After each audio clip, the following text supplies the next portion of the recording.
The rain had stopped an hour earlier, but the city still smelled of wet concrete and exhaust fumes.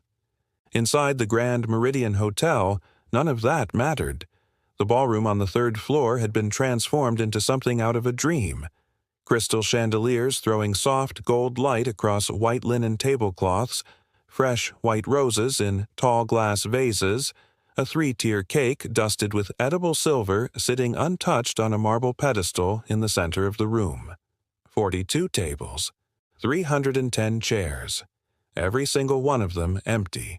Emma Lawson sat near the head table in her wheelchair, her hands folded in her lap, watching the second hand on the antique wall clock tick past 7 o'clock. Then 7:15. Then 7:30. "Ma'am," said Carla, her assistant of 6 years, crouching beside the wheelchair with her phone clutched so tightly her knuckles had gone pale. I don't understand. Mr. Whitfield confirmed yesterday morning. The senator's office confirmed. Everyone confirmed. Did they?" Emma's voice was quiet, steady, the voice she used in boardrooms when she didn't want anyone to see what she was actually feeling. "I'll call again," Carla said. "Don't." "Emma? Don't call them again, Carla." Emma finally looked up, and for the first time in years, Carla saw something in her employer's face that wasn't confidence. It wasn't the calm, unshakable expression that had appeared on the cover of 3 business magazines. It was something smaller, something tired. "I don't want anyone forced into smiling at me out of obligation," Emma said. "If they're not coming, they're not coming."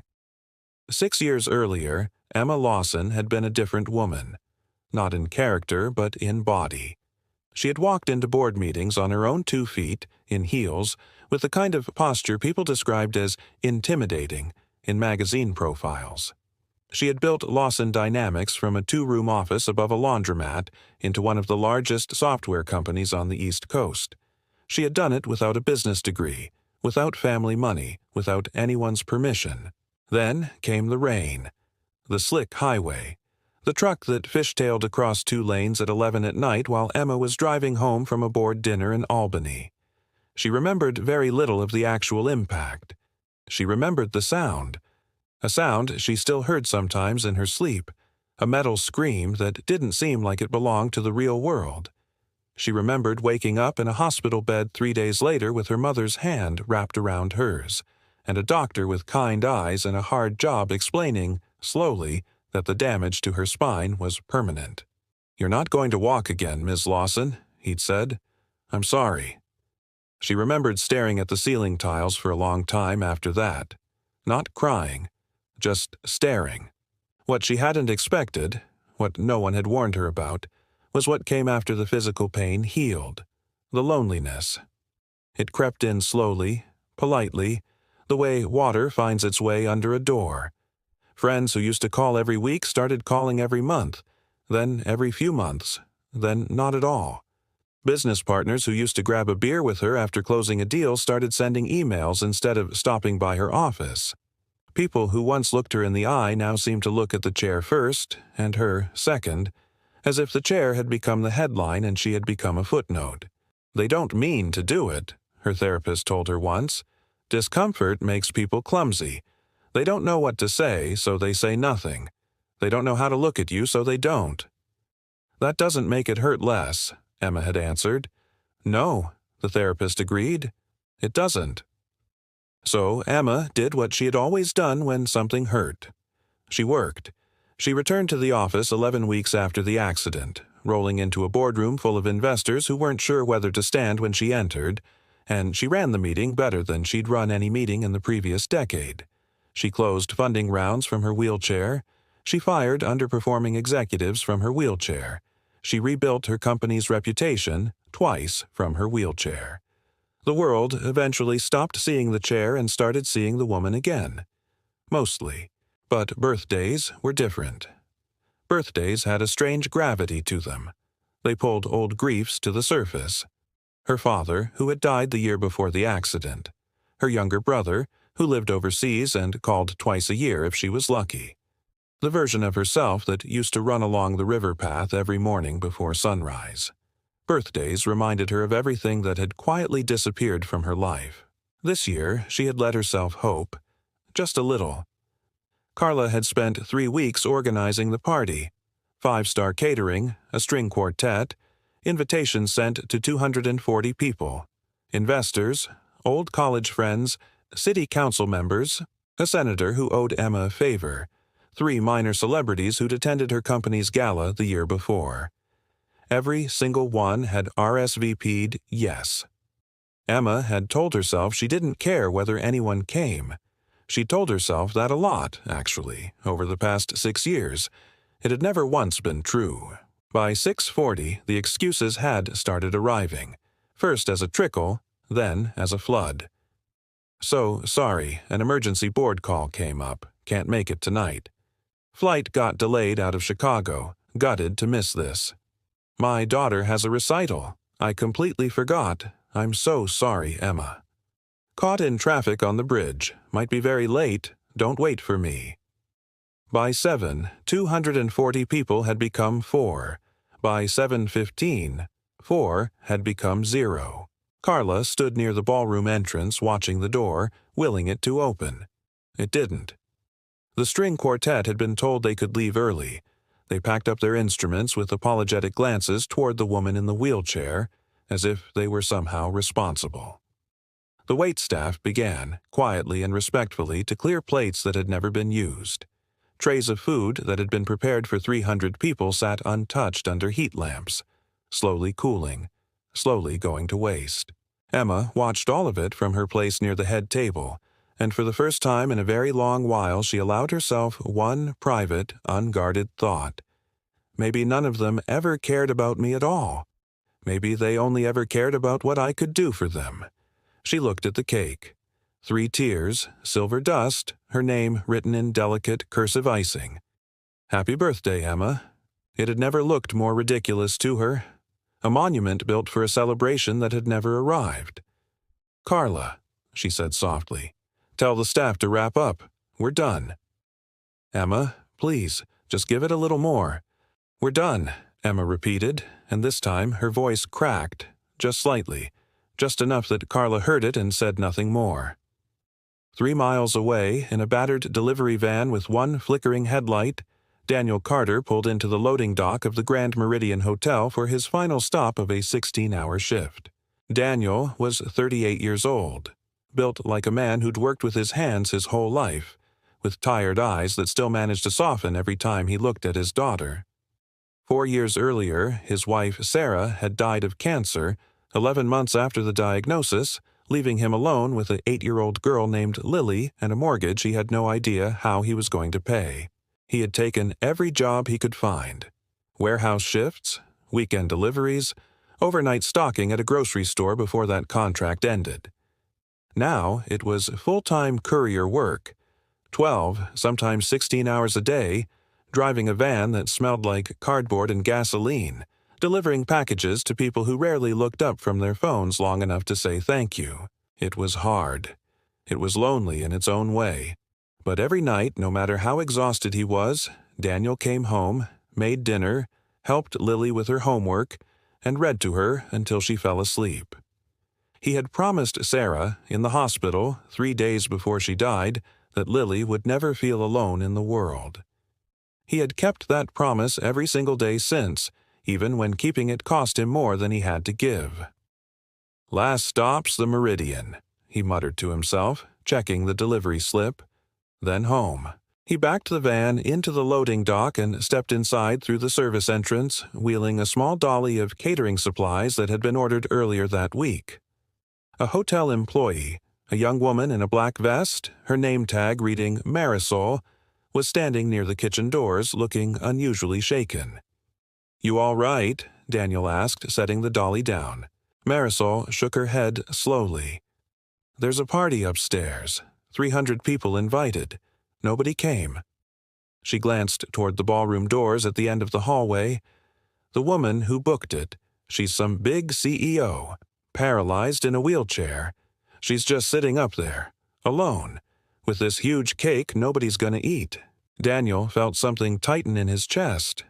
He thought, immediately and without meaning to, of the nights after Sarah's funeral, when half the people who'd promised to always be there for him. And Lily had quietly disappeared within a month, uncomfortable with grief that didn't have a convenient expiration date. He thought of Lily, 6 months after losing her mother, crying into her pillow at 2 a.m. because none of her friends from school had come to her birthday party. Their parents had made excuses, the same way Daniel suspected these investors and senators and celebrities had made excuses tonight. "Is the party still going?" Daniel asked. Marisol blinked. "Technically. They're starting to pack everything up, though." "Are guests still allowed up there?" I don't know. You'd have to ask the manager." Marisol studied him for a second. "Why? You know her or something?" "No," Daniel said. "I don't know her at all." He found the hotel manager, a composed older man named Mr. Estrada, near the front desk. "Excuse me," Daniel said. "I heard there's a party upstairs that nobody showed up to." Mr. Estrada's expression flickered with something like embarrassment on behalf of his own clientele. "Yes, unfortunately." "Would it be all right if my daughter and I went up, just to wish her a happy birthday?" Mr. Estrada studied him. The delivery uniform, the tired eyes, the complete absence of any obvious reason for asking. "You're not on the guest list?" "No, sir, I'm not." "You understand this is a fairly exclusive event." "I understand," Daniel said, "but from what I heard, exclusive didn't get her anywhere tonight." Mr. Estrada was quiet for a long moment. Then, slowly, he nodded. "Go on up. 3rd floor, end of the hall. I'll let security know you're expected." Daniel walked back out to the loading dock where Lily was waiting in the passenger seat of the van, finishing her homework by the dome light, her backpack open beside her. "Hey, sweetheart," he said, opening the door. "Change of plans. We're going to a birthday party." Lily looked up, 12 years old and sharp as a tack, immediately suspicious. "Whose birthday party? We don't know anybody having a party. There's a lady upstairs. Today's her birthday. Nobody came to celebrate with her." Lily's face changed instantly, the particular kind of empathy that children who've known real loss seem to develop faster than anyone should have to. "Nobody at all?" "Nobody at all." "That's so sad, Dad." She thought for a second, chewing her lip, the same way her mother used to. Then she dug through her backpack and pulled out a sheet of construction paper, a handful of markers, and began drawing furiously in the cab of the van. "We can't show up with nothing." "You don't have to draw anything, Lily. We're already late." "Dad, we are not showing up empty-handed." She said it with such total conviction that Daniel laughed for the first time in days, and let her finish. 5 minutes later, Lily folded the paper into a makeshift card. 3 stick figures standing around a cake, a bright yellow sun in the corner, and underneath it, in her best, careful handwriting, "Nobody deserves to feel forgotten. Happy birthday." "Okay," she said, satisfied. "Now we can go." The ballroom doors were heavy, dark wood with brass handles, and when Daniel pushed them open, they let out a low groan that echoed across the cavernous, half-dismantled room. Waitstaff turned to look. Carla turned to look. And Emma Lawson, sitting near the head table with her hands still folded in her lap, looked up to see a man in a wrinkled delivery uniform and a young girl in a school uniform standing hesitantly in the doorway. For a moment, nobody spoke. "Can I help you?" Carla finally asked, stepping forward, uncertain. "I'm sorry to intrude," Daniel said, his voice carrying easily across the empty room. "We weren't invited. We don't know anyone here. I was just making a delivery downstairs, and I heard that—" He paused, glancing briefly at Emma, careful with his words. "That it's somebody's birthday tonight, and that the party didn't really happen the way it was supposed to." Emma's throat tightened. She said nothing. "My daughter and I just wanted to come up and say happy birthday," Daniel went on. "That's all. We can go if you'd rather be alone." "No," Emma said quickly. Too quickly, she realized, but she didn't care anymore. "No. Please, stay." Lily stepped forward first, walking the long stretch of marble floor with a child's fearless honesty, completely unbothered by the wheelchair, the expensive dress, the three-tier cake. None of it registered to her as anything other than, "A person is sad, and I am here to fix that." She held out the folded paper card with both hands. "Happy birthday," Lily said. "I made this for you. I didn't know your name, so I just drew a lady, but it's supposed to be you." Emma took the card with hands that weren't entirely steady. She opened it slowly. The crayon bright sun, the three stick figures smiling around a lopsided cake, and the words written underneath, slightly crooked, painfully sincere. "Nobody deserves to feel forgotten." Something broke open in Emma's chest. Not painfully, gently, like a window finally being unlatched after years of staying shut. Tears she had been holding back for an hour, for 6 years, if she was honest, slipped down her face before she could stop them. "Thank you," she whispered, and her voice broke on the second word. "Thank you so much." "Are you okay?" Lily asked with the direct concern only a 12-year-old can manage. "Did I make you sad? I didn't mean to make you sad." Emma laughed, a wet, surprised laugh, and shook her head. "No, sweetheart, you didn't make me sad. You're the first good thing that's happened to me all night." Daniel had stayed a respectful distance back, but now he stepped closer, extending his hand. "Daniel Carter, this is my daughter Lily." Emma shook his hand. "Emma Lawson. And, I have to ask, why? You don't know me. You owe me nothing." Daniel was quiet for a second, choosing his words carefully. "My wife passed away 4 years ago. Cancer. And in the months after, I learned something I wish I hadn't had to learn. That a lot of people are very good at saying, 'I'll always be there for you,' and not very good at actually doing it when it's inconvenient." He glanced at Lily. "My daughter had a birthday about 6 months after her mom died, and none of her so-called friends showed up. Their parents had excuses. Every single one of them had an excuse." He looked back at Emma. "I just couldn't walk past a room like this tonight and pretend I hadn't seen it. Lily wouldn't have let me, even if I'd tried." Emma looked between the father and daughter, this stranger in a delivery uniform, this little girl with marker stains on her fingers, and felt something she hadn't felt in a very long time, the unmistakable sensation of being seen, not pitied, not admired from a distance, but actually seen. "Sit with me," she said. "Both of you. Please. There's enough cake here for an army, and I'd very much like the company." What happened over the next 2 hours, nobody in that hotel ever fully explained, because there wasn't really a single moment where it started. It simply happened, the way warmth spreads through a cold room once someone finally lights a fire.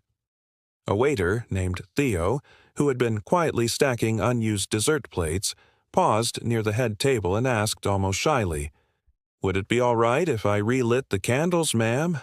Seems wrong for them to just sit there unlit." "Please," Emma said. One by one, he relit them. The cake glowed again, warm and golden, the way it was always meant to. The hotel's pianist, a quiet man named Mr. Okafor, who had already packed his sheet music away for the night, lingered near the grand piano in the corner of the ballroom. He looked toward Daniel and Lily, toward Emma's tear-streaked, smiling face, and something in the scene made him sit back down at the bench. He opened the lid and began to play, soft and unhurried. "Happy Birthday," reworked into something gentler, almost like a lullaby. Marisol, the young woman from the kitchen, appeared a few minutes later with a tray of fresh coffee, unbidden. "Figured you could use this," she said, setting it down with a small, genuine smile. The chef came out from the kitchen himself, still in his white coat, to personally cut the first slice of cake, something he told Emma he hadn't done in 11 years of working banquets. "Usually, nobody notices who cuts the cake," he said. Tonight felt different. Security guards who'd been posted at the ballroom entrance expecting nothing more eventful than an empty room drifted in to watch. Housekeeping staff who'd been clearing the upper floors found excuses to pass by the open doors and stayed. Within 40 minutes, a ballroom that had been completely, achingly empty was filled with the sound of laughter and quiet conversation. Not from senators or celebrities, but from hotel employees who had simply refused to let one woman spend her birthday alone. Carla stood near the back wall, watching it all unfold, and found herself crying without entirely understanding why. Later, as the gathering slowly wound down, plates emptied, coffee cups refilled twice, Lily curled up half asleep in a velvet chair with a slice of cake balanced on her knee. Emma and Daniel sat together near the head table, talking the way two strangers sometimes do when the right circumstances strip away all the usual pretense. "Can I ask you something?" Emma said. "Go ahead." "How do you do it? Raising her alone? Working the hours you work? How do you keep going?" Daniel considered the question for a long moment before answering. "Honestly, some days I don't know how. Some nights I come home and I'm so tired I can barely stand, and Lily needs help with a math problem, and I sit down on the kitchen floor and I let myself feel it for 30 seconds. Then I get up, because she's watching, and because Sarah asked me to make sure she never felt alone, and that's a promise I intend to keep until the day I die." He paused.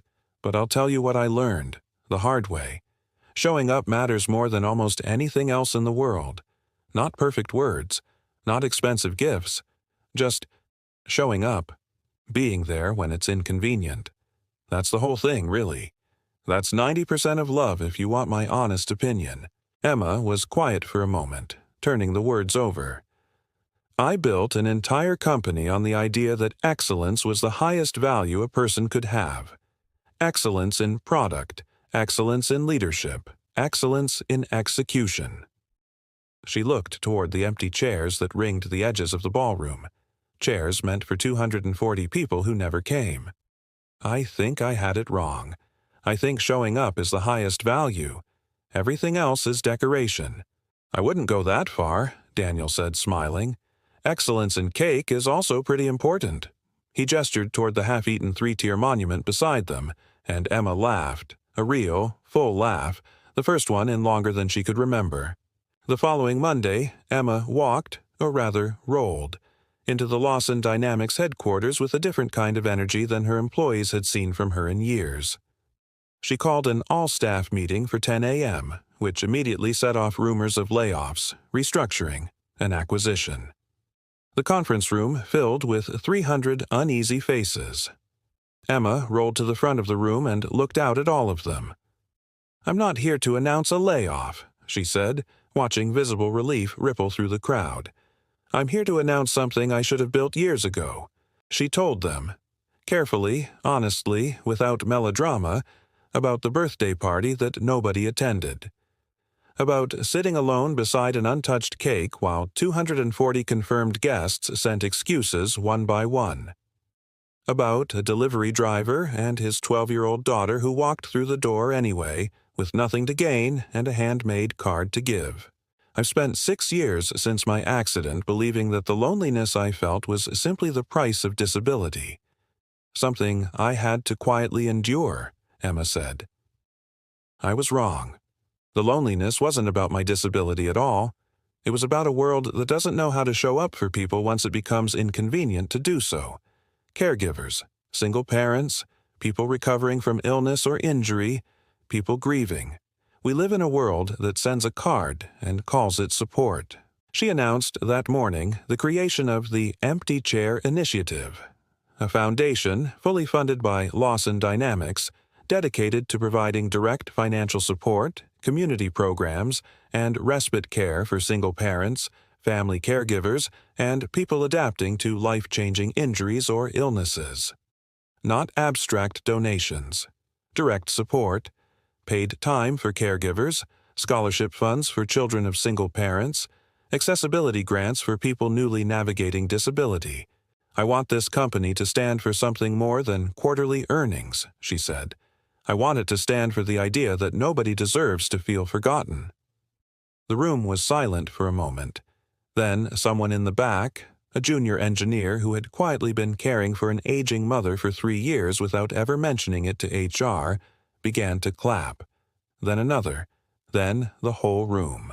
2 weeks later, Emma offered Daniel a full-time position leading community outreach for the foundation. A real salary, real benefits, a real office, the kind of stability he hadn't had since before Sarah got sick. Daniel hesitated for almost a week before accepting. "I'm not sure I'm qualified for something like this," he told Emma over the phone. "I deliver packages, Emma. I don't have a degree in nonprofit management." "You have something better than a degree," Emma said. "You have the only qualification that actually matters for this job. You know what it feels like to be forgotten, and you refuse to let it happen to someone else. I can teach anyone spreadsheets. I can't teach anyone that." Daniel took the job.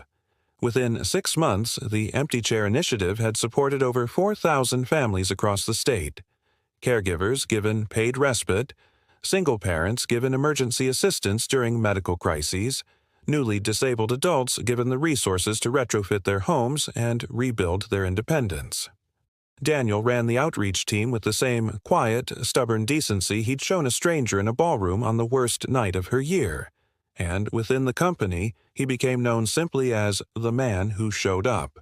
On Emma's next birthday, the ballroom at the Grand Meridian Hotel was full again, but this time not a single senator, celebrity, or investor had been invited. Instead, the room was filled with the families the foundation had supported. A mother who had been able to keep her job because the foundation paid for a home health aide during her son's cancer treatment. A widowed father who had finally been able to afford wheelchair ramps for his own home after his accident.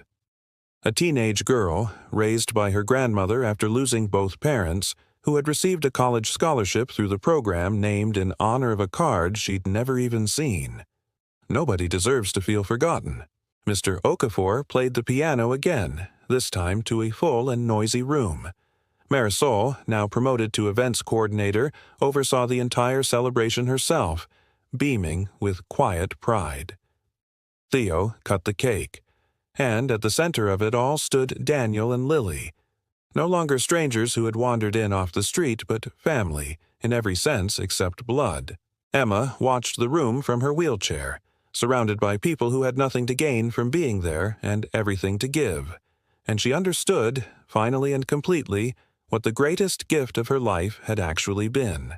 It hadn't been the company she'd built, or the wealth she'd accumulated, or even the body that no longer worked the way it used to.